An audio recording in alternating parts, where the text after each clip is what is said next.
V-Guard presents कौन जीत रहा है, को पावर्ड बाय सेंसोडाइन एंड विमल। बोलो जुबां केसरी। आप मेरी बात सुनने के लिए आए, दिल से मैं आपका धन्यवाद करता हूं।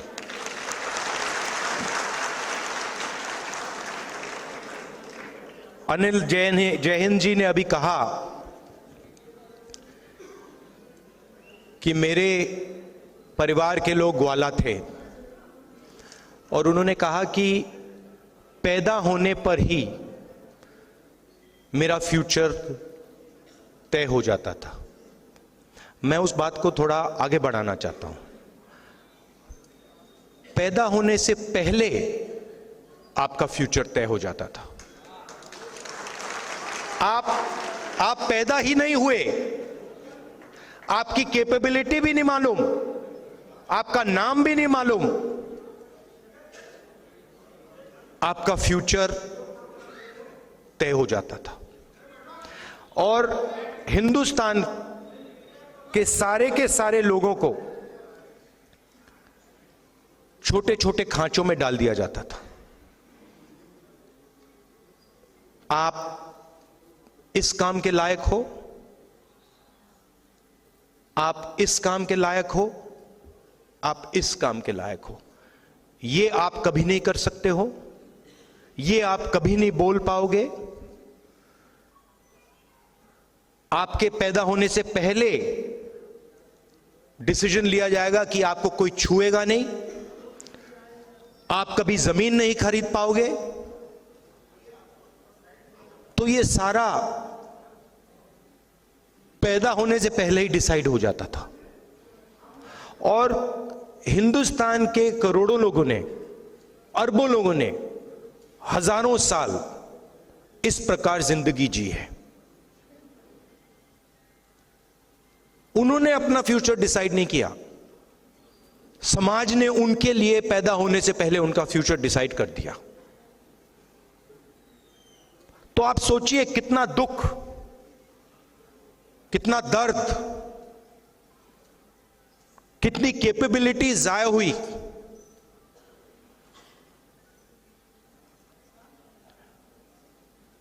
और इस चीज को बदलने के लिए बहुत सारे लोग खड़े हुए। हिस्टोरिकली लिस्ट है,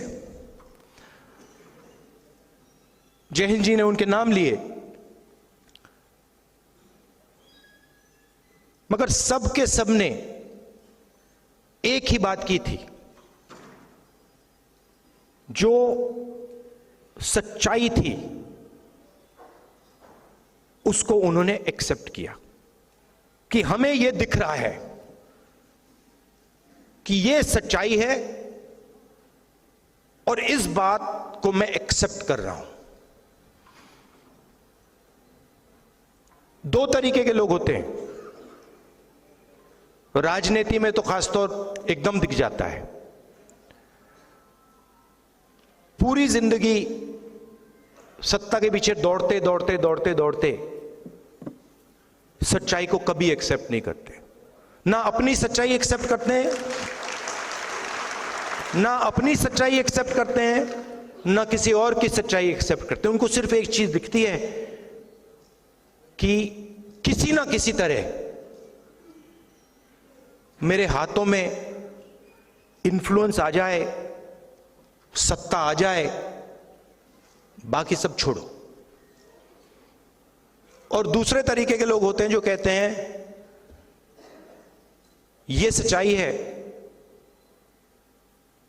इसको मैं एक्सेप्ट कर रहा हूं, चाहे मुझे अच्छा लगे या बुरा लगे, मगर मुझे जो दिख रहा है उस बात को मैं पूरी तरह एक्सेप्ट कर रहा हूं। और अलग अलग समाज में अलग अलग जगह से ये लोग आए। अंबेडकर जी, महात्मा गांधी जी, पेरियार, बसवना, बुद्धा, ये अलग अलग अलग स्पेसेस से आए, मगर इन सब ने ये बात एक्सेप्ट की कि जो मैं देख रहा हूं ये सच है और मैं इसको छोड़ूंगा नहीं।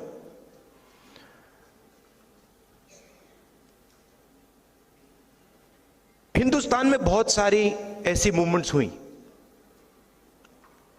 मगर 3000 साल में सबसे सक्सेसफुल मूवमेंट यह है। और इसमें आप कहते हो कि ये संविधान अंबेडकर जी ने दिया, और उसमें सच्चाई है। अंबेडकर जी ने दिया, गांधी जी ने दिया, मगर ये एक सोच है।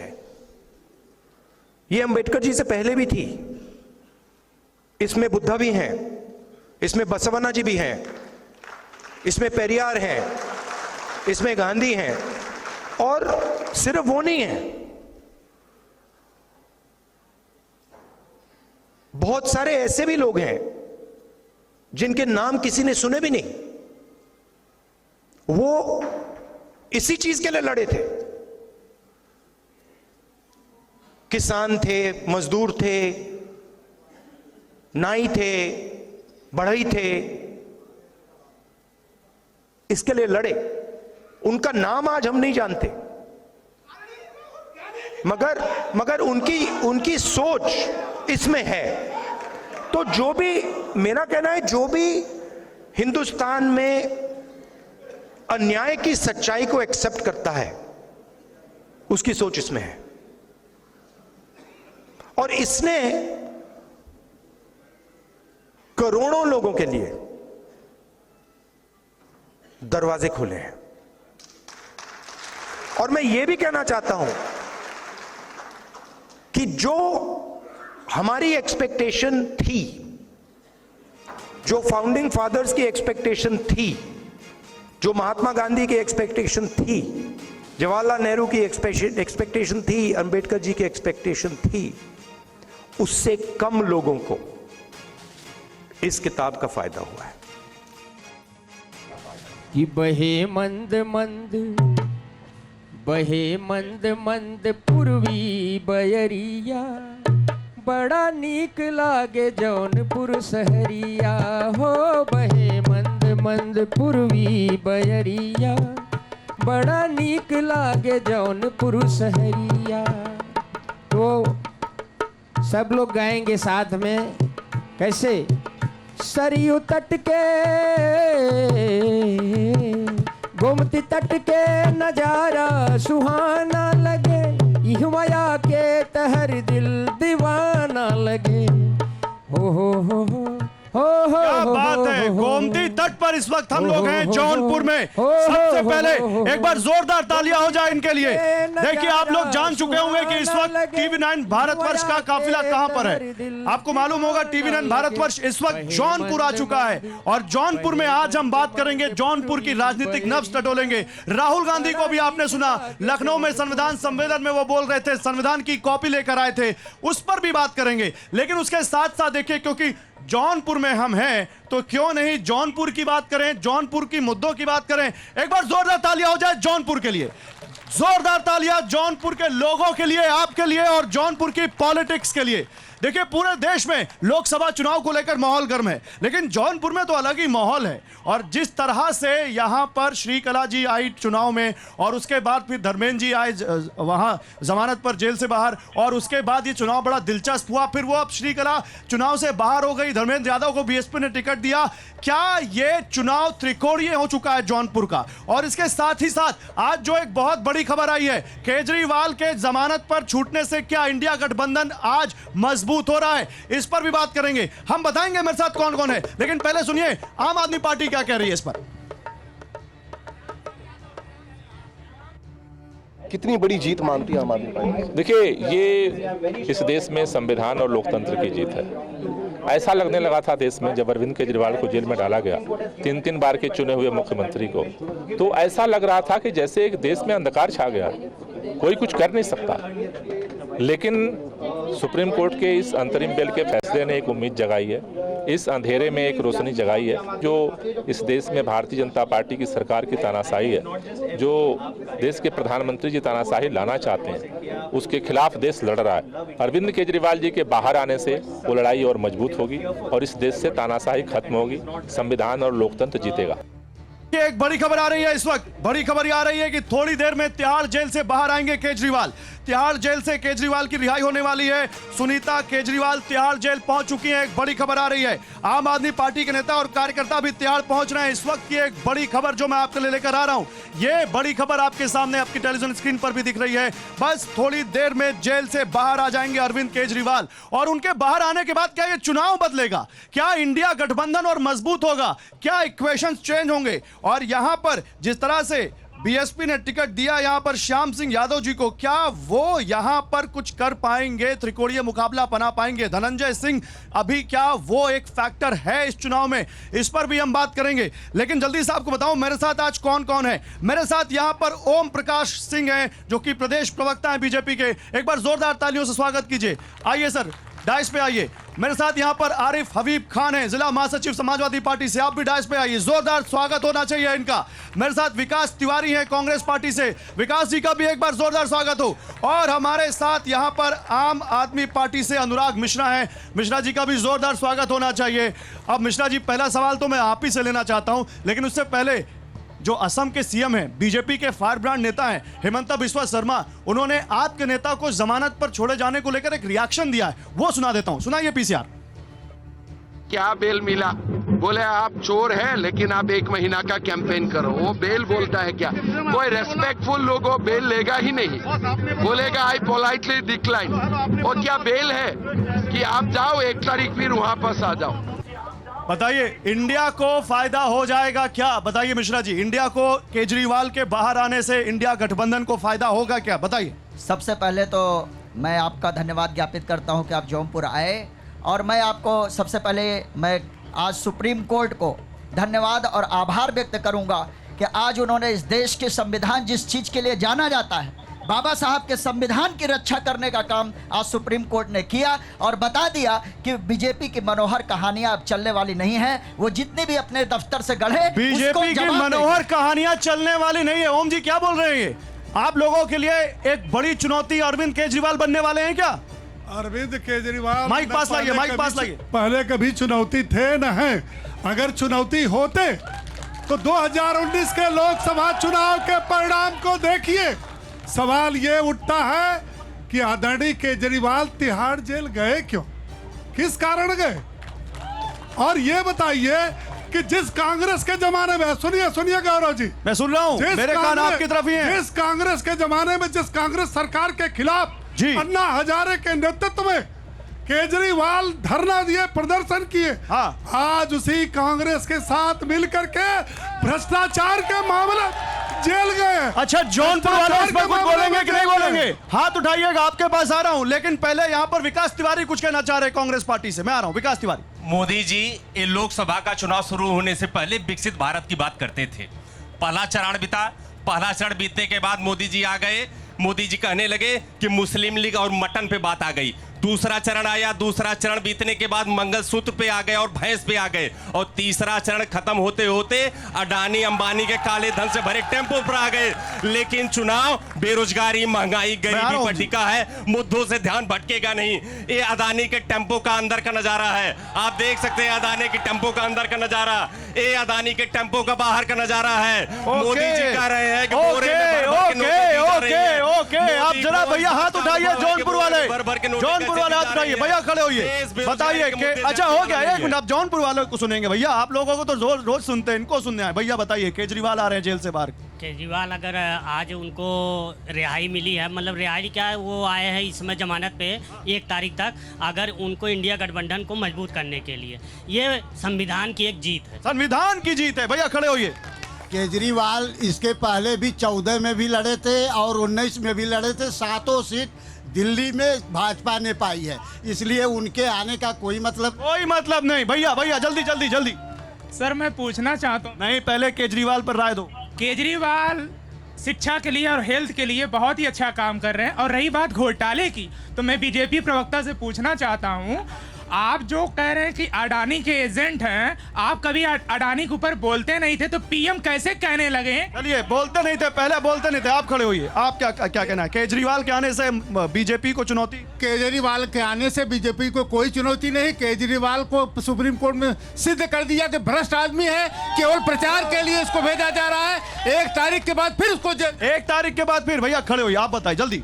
देखिए, इस समय जो मौजूदा सरकार है या भ्रष्टाचारी खुद सरकार है। केजरीवाल जी आए हैं, पूरे इंडिया गठबंधन भारतीय जनता पार्टी की सफाया करेगी और बाबा साहब के संविधान को बचाने के लिए, आरक्षण बचाने के लिए जनता इंडिया गठबंधन के साथ है। ओके ओके ओके, इधर भैया खड़े हो जल्दी जल्दी। इंडिया गठबंधन पूरे देश में कहीं चुनाव जो है फाइट में नहीं है। इंडिया गठबंधन चुनाव जीतकर 400 पार लाएंगे, ये आप देखते रहेंगे। 4 जून को दिखाई। ठीक है भैया, आप बोलिए। केजरीवाल जी कोई जो है हमारे लिए चुनौती नहीं है। मैं आपको बता दूं, वो आंदोलन हमारे लिए मतलब आप बीजेपी से हैं? नहीं, मैं जो है कि ये आपको बताना चाहता हूं कि ये केजरीवाल जी का जो मुखौटा है ये पूरी जनता देख चुकी है और ये इंडिया गठबंधन कहीं भी जो है किसी के लिए। भैया देखिए, अब आरिफ जी आप भी इंडिया गठबंधन से हैं, अभी बड़ी बड़ी बातें कर रहे थे यहाँ पर आशीष जी। यहाँ जनता कह रही है कोई चुनौती नहीं है केजरीवाल, बताइए। देखिए, 10 सालों में केवल झूठ की बौछार हुई है और इस पर मैं एक लाइन कहना चाहता हूं। इरशाद। झूठ बार बार, एक और झूठ 400 पार, ये आखिरी झूठ है। और इंडिया गठबंधन तीसरे चरण का जो चुनाव है वो चुनाव इस बात की गवाही देता है कि देश की जनता इंडिया गठबंधन के पक्ष में लामबंद है और आने वाले दिनों में इंडिया गठबंधन की सरकार बनेगी। क्यों बनेगी? इसलिए बनेगी कि जो 2 करोड़ रोजगार का वादा मोदी जी ने किया था वो हम पूरा करेंगे। अच्छा ठीक है, ओके। अब जौनपुर की बात करते हैं। नो, अब जौनपुर की बात करते हैं भैया। जौनपुर वाले बैठे हैं, बेकरार हो रहे हैं जौनपुर की बात करने के लिए। अभी आ रहा हूं मैं आपके पास। ओम जी, जौनपुर में कह रहे हैं बीजेपी में थोड़ा गड़बड़ है, एक साथ नहीं है बीजेपी वाले, कैंडिडेट को लेकर ज्यादा दिक्कत, वो बहुत सहमत नहीं है। क्या कहना है आपका, बताइए। तो इंडिया गठबंधन है जो 7 परिवारवादी और 8 भ्रष्टाचारियों की मिलकर बनी हुई पार्टी है। अरे मैं ये जौनपुर के लोग ये पूछना चाहते हैं कि इसके पहले हमने एक सांसद को चुना था जो 5 साल तक जौनपुर की धरती पर दिखाई नहीं पड़ा। यहाँ तक कि जब कोरोना था उस आदमी को टार्च लेकर खोजा जा रहा था कि कहाँ है जो है श्याम सिंह यादव, दिखाई नहीं पड़े। आज वो फिर आए। देखिए गौरव जी, चोर चोर मौसेरे भाई, ये सब एक दूसरे की गलबहियां, ये चुनाव तक है। मिश्रा जी क्या कह रहे हैं? मिश्रा जी आप, गौरव जी एक चीज बताइए, इनका इतिहास सुनिए, मेरी बात सुनिए। एक मिनट रुकिए गौरव जी, मेरी बात सुनिए। मैं ये पूछना चाहता हूँ कि आज जो इंडिया गठबंधन बनी है कई महीने पहले बनी है और कितने दिन चलेगी? क्या इनका इतिहास है कि चुनाव मतगणना के बाद इस गठबंधन का कोई भी पक्ष मौजूद रहा है? मैं रुकिए, लेकिन आप बीएसपी पर आप कहाँ जवाब दे रहे हैं? श्याम सिंह यादव बीजेपी के दफ्तर से गए हैं, 5 साल गायब है, वो क्या जवाब देंगे? सपोर्टर है, उनके हृदय से पूछिए। और जो भारतीय जनता पार्टी का झंडा लेकर के चलने वाले हैं, इनसे पूछिए कि आरएसएस पर जिन्होंने किताब लिखी उनको सीने पे बैठाल करके कैसे लेके जाएंगे। इसीलिए भाजपा के कार्यकर्ता कह रहे हैं किसको किसको देखिए, किस पे बोलिए। आराम बड़ी चीज है, चादर ओढ़कर सोइए। भाजपा का कार्यकर्ता भजन सम्राट पाठक जी सेल्फी ले रहे हैं, वो कह रहे हैं हम रेडी, हमारे पास इसको लेकर गाना है, तैयार रहिए, आ रहा हूं। लेकिन भैया जौनपुर की बताओ हमें, आप युवा हो, जौनपुर में चुनाव कैसा चल रहा है? बहुत बढ़िया, भाजपा यहाँ बहुत अच्छे मतों से जीत रही है। और उसके बाद मैं ये पूछना चाहूँगा कि ये इन्हीं के गठबंधन, सपा बसपा का जब गठबंधन था तो इन्हीं के सांसद, किसी को पता नहीं था कि हमारे जौनपुर के सांसद कौन है। अच्छा भैया बताइए, आप लोग कुछ कहेंगे इस पर? एक बार हम पूछना चाहेंगे कि इंडिया गठबंधन के प्रधानमंत्री कौन बनेंगे यदि सत्ता में आते? अरे भैया रुकिए इधर, आप खड़े होइए चाचा, बताइए क्या कहना है? बोलिए बिना पकड़े। मैं इस मुद्दे पर सिर्फ यही इतना कहना चाहूँगा, ये पब्लिक है, ये सब कुछ जानती है। 4 लाइनें देना चाहूँगा। वाह। भला उसका नहीं होता, भला जो हो नहीं सकता, भले हो बात भलाई की, भला कुछ हो नहीं सकता। भलाई और बुराई में भले का ही भला होता, भलाई में भला कैसे, भला कुछ हो नहीं सकता। ये पब्लिक है। चाचा अनुप्रास अलंकार पढ़ा दिए आप तो। जी, देश और समाज के लिए कौन भला है पब्लिक जानती है, किसी का नाम लेने की जरूरत नहीं है। अच्छा, देश और भला किसका जवाब यहाँ पर दे रहे हैं। चलिए आप खड़े, भैया क्या बोल रहे हैं, जल्दी जल्दी पूछिए। जौनपुर में भैया, अरे ऐसा क्या बिल्कुल ब्लैंक ब्लैंक नहीं है। जौनपुर क्या हो रहा है जौनपुर, मुद्दा हो, बात हो रही जौनपुर में? जौनपुर में बीजेपी है। बीजेपी है, कैसे? अरे आएगी भैया 400 पार। 400 पार, 400 पार करना है बड़े भैया। ये बोले इनसे कहना चाहता हूँ, भाजपा वालों से मैं ये कहना चाहता हूँ, एकता इत्तेफाक प्यार खुलूस जो ये वादा करते हैं, एकता इत्तेफाक प्यार खुलूस की ज़माने की बात करते हो, पहले बताते हो अपनी मजबूरी, फिर बहाने की बात करते हो। और दिल की दुनिया एकता इत्तेफाक प्यार खुलूस की ज़माने की बात करते हो, पहले बताते हो अपनी मजबूरी, फिर बहाने की बात करते हो। और दिल की दुनिया उजाड़ दी पहले, अब बसाने की बात करते हो। अरे बीजेपी खिलाफ बोल रहे हैं, ताली बजा रहे हो आप। ये उतो उजड़े चमन है तो पीटेंगे थाली, उजड़े चमन पीटेंगे थाली, लेकिन रोक नहीं पाएंगे। 400 पार हैं हम। उड़िए भैया। 400 पार हैं भैया, बताओ भैया। यार तुम नहीं भैया रुको। नहीं, थाली तो इन्होंने पीटा, ताली भी पीटा, हुआ कुछ नहीं। देख लीजिए। ओके अब बैठो। एक बात, तुम यूथ हो, तुम्हें आगे चल के नौकरी चाहिए, पढ़ रहे हो भी? जी सर। अब बताओ तुम्हारी बात कोई कर रहा है? सर 400 पार वालों से एक ही सवाल है, 400 RDX पे कब बोलेंगे आप? 2 करोड़ नौकरी पे कब बोलेंगे आप? 15 लाख पे कब बोलेंगे आप? 1200 सिलेंडर पे कब बोलेंगे आप? कब बोलेंगे आप? अब भैया क्या बोल रहे हो? बोलो उठो, क्या बोल रहे हो? बोलो। इस पर नहीं बोलेंगे। इस पर 400 और ये जो पूछ रहे हैं नौकरी को लेकर, आपको कुछ नहीं पूछना है। नहीं हम तो क्या पूछे, जब वो भी तो मेरे बराबर के हैं, वो पूछ रहे हैं, उनका जवाब दे ही नहीं पा रहे हैं, तो मेरा क्या दें? आप पूछे ना, आप भी पूछे। जैसे आप छोड़िए, आप जौनपुर में हैं तो हम जौनपुर की बात करते हैं और बाहर बच जाए। जौनपुर की बात करें। जौनपुर में है तो जौनपुर में बस एक ही फैक्टर था, वो है धनंजय सिंह का, और वही फैक्टर था धनंजय सिंह का नाम जौनपुर से लेकर दिल्ली तक लिया जाता है भैया। धनंजय सिंह कितना बड़ा फैक्टर है, कौन बताएगा? हाथ उठाइए, बताइए भैया, खड़े होइए, बताइए कितना बड़ा फैक्टर। धनंजय सिंह सर जौनपुर के लिए बहुत बड़ा फैक्टर है। धनंजय सिंह का टिकट कटना है, समझिए कि बीजेपी की जीत है। धनंजय सिंह का टिकट कटना बीजेपी की जीत है भैया। कोई उनको बाहुबली बोलता है, कोई रॉबिन हुड बोलता है, कोई माफिया बोलता है, धनंजय सिंह के बारे में क्या कहें? धनंजय सिंह जब चुनाव लड़ रहे थे तो बीजेपी वाले थर कांप रहे थे, इनको लग रहा था हम तीसरे नंबर पर जा रहे हैं, इसलिए धनंजय सिंह को जेल में टार्चर करके इतना परेशान कर दिया, जेल से बाहर निकलते ही वो लड़ने से मैदान छोड़ के भाग गए। भैया बोलिए। बीजेपी प्रवक्ता ने अभी कहा कि हम भ्रष्टाचार की बात करते हैं, खनन घोटाले के माफिया जनार्दन रेड्डी इनके पार्टी में, आदर्श घोटाले के माफिया अजीत पवार इनके पार्टी में, और मैं सबसे बड़ा प्रश्न पूछना चाहता हूं, 7 साल की राज्य सरकार और 10 साल की केंद्र सरकार, प्रदेश में और जिले में 10 बड़े काम गिना दे, मैं वोट दे दूं। ओम जी, अब आपको चैलेंज है, ये आपके लिए चैलेंज है। इस नौजवान ने बहुत अच्छा सवाल किया है कि 10 काम गिना दीजिए। जवाब भी अच्छा होना चाहिए। हाँ, 10 साल सरकार थी। अरे सुनो यार, सुनिए। समाजवादी पार्टी हो, गुंडों माफियाओं का सपोर्ट तो करोगे ही, इसमें कोई अजूबा नहीं। ये क्या बात हुई? बात सुनिए।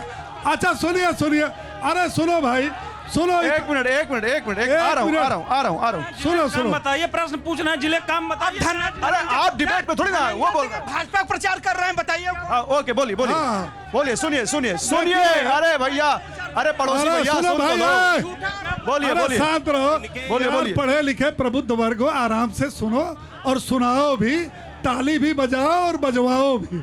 मेरा ये कहना है गौरव जी, इन्होंने बहुत अच्छा सवाल किया। जी।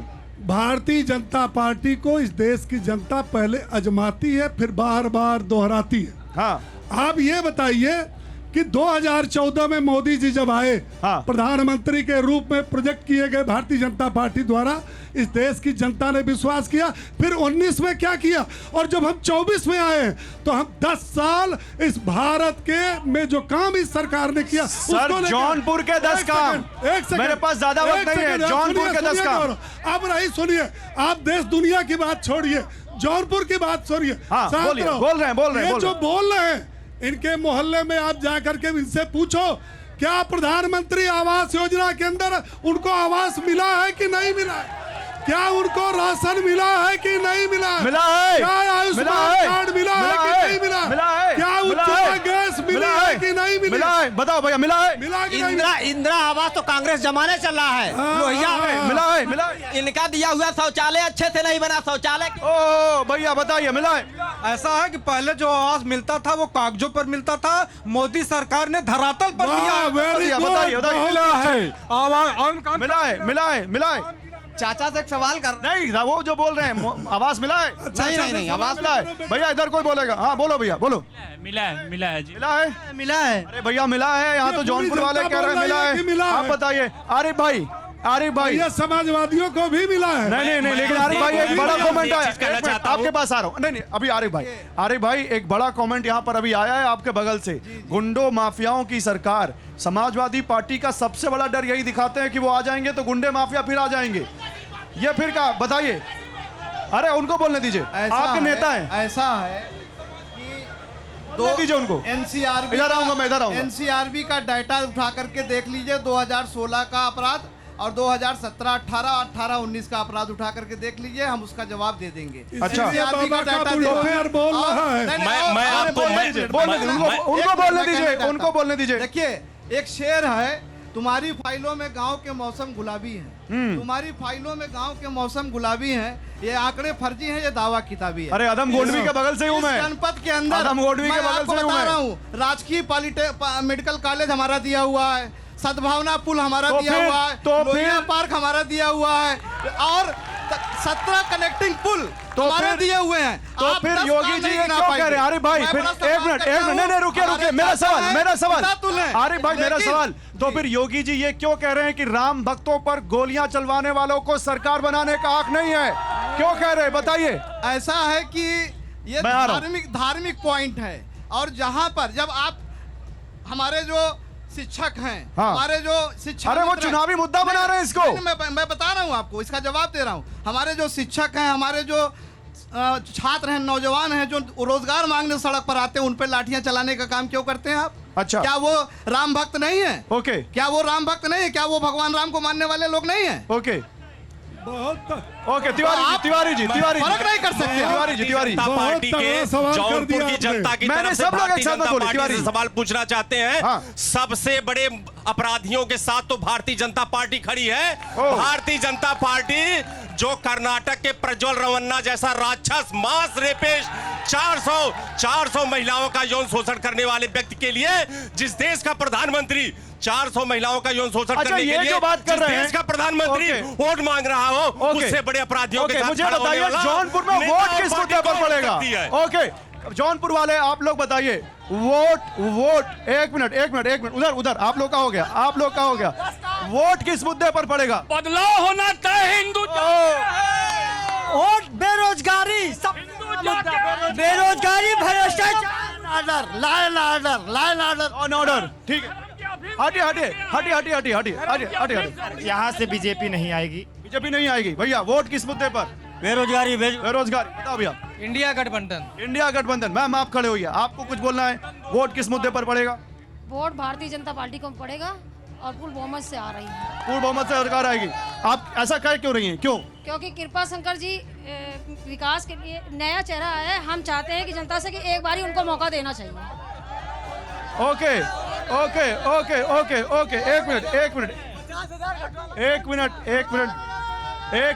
एक मिनट।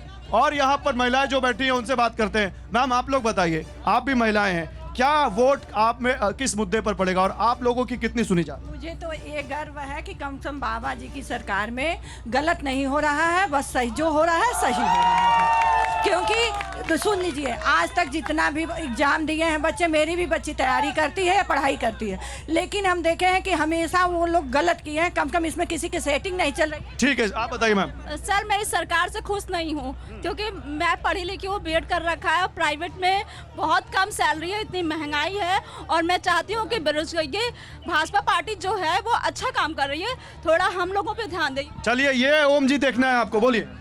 ओम प्रकाश जी यहाँ के वरिष्ठ जो है पत्रकार भी हैं और इनको सारी जानकारी रहती है।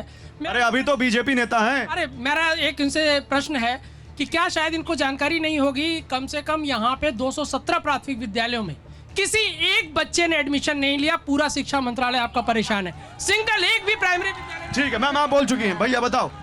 सर मेरा कहने का मतलब ये है कि जब मोदी जी पहली बार आए तो चाय वाले के नाम पे वोट लिए, फिर दूसरी बार आए तो विकास के नाम पे वोट लिए, अब जो तीसरी बार आ रहे हैं तो इस बार ये वोट मांग रहे हैं किस पे, कि मुस्लिम लीग का इनका मैनिफेस्टो है, फिर इस पे चले आए हैं फिर। अच्छा, हिंदू मुसलमान कर रहे हैं आप बोल रहे हैं। ओके ओके ओके ओके, एक मिनट भैया, वो क्या कह रहे हैं बताइए, खड़े होइए, कौन बोलेगा आप? अरे बोल नहीं रहे हो, हाथ इतना हिला रहे हैं, बोलो भैया। जो राम को लाए हैं हम उनको लाएंगे। राम को कौन ला सकता है भैया? राम तो दूसरों को लाते हैं। राम मंदिर बनवाने का काम जिसने किया, हम किसने किया राम मंदिर बनवाने का काम? भारत सरकार ने, नरेंद्र मोदी, योगी मोदी सरकार। तो कोर्ट ने क्या किया? कोर्ट ने उसका फैसला दिया। सरकार का कोई लेना देना नहीं उसमें। पहले कोर्ट में फाइल ही नहीं हो रही थी, सुप्रीम कोर्ट तक मुद्दा पहुंच। ये जानकारी कहां से मिली आपको? इंटरनेट पे सारी जानकारी उपलब्ध है। इंटरनेट पे सारी जानकारी अच्छी नहीं होती, सही नहीं होती। इंटरनेट के माध्यम से हमने पता। चलिए ठीक है, व्हाट्सएप से तो नहीं मिली?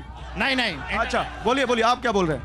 हम ये कह रहे हैं कि जैसा अभी कह रहे थे, उत्तर प्रदेश के अंदर और देश के अंदर भ्रष्टाचार के मुद्दे पे ही माननीय मोदी जी प्रधानमंत्री इस देश के बने थे, वही मुद्दा था। मैं पूछना चाहता हूं समाजवादी पार्टी के जो नेता हैं कि इनकी सरकार में इनके जो प्रमुख मतदाता हैं, जैसे कि एक जल्दी अखिलेश यादव जी, मैं पूछना चाहता हूं कि क्या उन्हीं के परिवार में सिर्फ यादव हैं जो कि लोकसभा का चुनाव? अच्छा, ये आरिफ भाई, ये परिवारवाद का आप पे बड़ा आरोप लगता है। यादव केवल आपके अखिलेश जी के परिवार में? जवाब दे रहा हूं। माइक ऊपर करिए। मैं ये पूछना चाहता हूँ कि पंकज सिंह जी और राजनाथ सिंह जी कौन है? ज्योतिरादित्य सिंधिया जी कौन है? तो पंकज लोकसभा का चुनाव थोड़ी ना लड़ रहे हैं। लड़ नहीं रहे, परिवार राजनीति में तो है।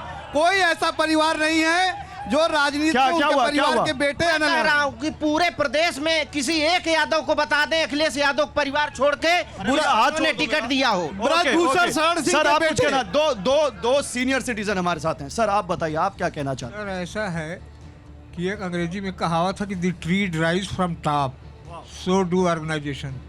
अगर मोदी और योगी ना आए होते ना तो इस देश में संस्थाएं बचती ही नहीं। अंतर्राष्ट्रीय और राष्ट्रीय इतने दबाव हैं। दूसरी चीज यह है कि सारी संस्थाएं सूख रही थी। और आप कह रहे हैं मोदी और योगी ने अच्छा काम किया? अच्छा काम नहीं किया, इस देश को बचा लिया। इस देश को बचा लिया? अरे भाई साहब, ये तो बहुत बड़ी टिप्पणी। भैया बताओ। मेरा एक सवाल है कि जिस तरीका से अरविंद केजरीवाल ने 2013 में अन्ना हजारे के आंदोलन के बाद वो 2014 में काशी चुनाव लड़ने आए थे, तो मेरा आज आम आदमी पार्टी और गठबंधन से जवाब सवाल है, क्या वो जेल से छूटने के बाद काशी विश्वनाथ के दर्शन करने आएंगे? अरे मिश्रा जी जवाब दीजिए। देखिए, पहली बात तो ये लोग जितने भी धर्म की बोलने दीजिए। पहली बात मैं आपको बता दूं, जो जिनको इतना घमंड हो गया है कि हम राम को लाए हैं, ये राम को लाने वाले लोग हैं, इनसे हमको भक्ति नहीं सीखनी है। पहली बात समझ लीजिए। दूसरी चीज, ये लोग पिछड़ों के विरोधी हैं। क्या हुआ? ये लोग पिछड़ों के विरोधी। और सरकारों में राम मंदिर क्यों नहीं बना? बताइए। हाँ ठीक, क्या हुआ? और सरकारों में धारा 370 क्यों नहीं हटा? बताइए। नहीं, सवाल जनता का, मेरा सवाल नहीं, जनता का। तो उसी का जवाब ही बता रहे हैं। पिछड़ा विरोधी है, दलित विरोधी है, अल्पसंख्यक विरोधी है, ये सारे के सारे। आज आप बताइए, जो 5 साल प्रदेश का मुख्यमंत्री रहा हो, कार्यालय छोड़ने के बाद अखिलेश यादव जी पिछड़े वर्ग से आते हैं। अरे भैया, वो कुछ और पूछ रहे हैं। मंदिर को तुड़वाने का बात भटकाई जा रही है। हमारी बहन यहाँ बैठी है। आज का सबसे बड़ा मुद्दा महंगाई, बेरोजगारी, भ्रष्टाचार, इस पे बातें नहीं, खाली राम मंदिर, हिंदू मुसलमान। ये ओम जी, ओके ओम जी से सवाल। ओम जी, आप लोग मुद्दों पे बात नहीं कर रहे, महंगाई पे नहीं बात कर रहे, बेरोजगारी पे नहीं बात कर रहे, कह रहे मुद्दा भटका रहे हैं आप। बताइए। गौरव जी, जब राम और राम मंदिर की बात आएगी, इनके सीने पर सांप लौटेगा। मैं एक सवाल करना चाहता हूं आपके माध्यम से, और ये राष्ट्रीय सवाल है। राहुल जी कहते हैं, अखिलेश जी कहते हैं, सब कहते हैं कि हम भी राममय हैं, हम भी राम के भक्त हैं, हम भी हिंदू हैं। मैं पूछना चाहता हूं, क्या राम मंदिर अयोध्या में गांधी खानदान का कोई चश्मा चिराग आज तक क्यों लिया? क्या समाजवादी पार्टी का खानदान का कोई राम मंदिर गया? एक मिनट, मेरा सवाल जवाब लीजिए, जवाब हो राम सर, मेरा सवाल बीजेपी प्रवक्ता से है। माननीय अखिलेश यादव 2 दिन पहले कन्नौज के एक मंदिर में पूजा पाठ करने गए थे, तो वहाँ के मंदिर को क्यों धुलवाया गया? इसका मतलब ये सवाल है, ये सवाल है। राम मंदिर में क्यों नहीं जाते? नहीं, कन्नौज का मंदिर क्यों धुलवाया? कन्नौज का मंदिर क्यों धुलवाया पूछ रहे हैं?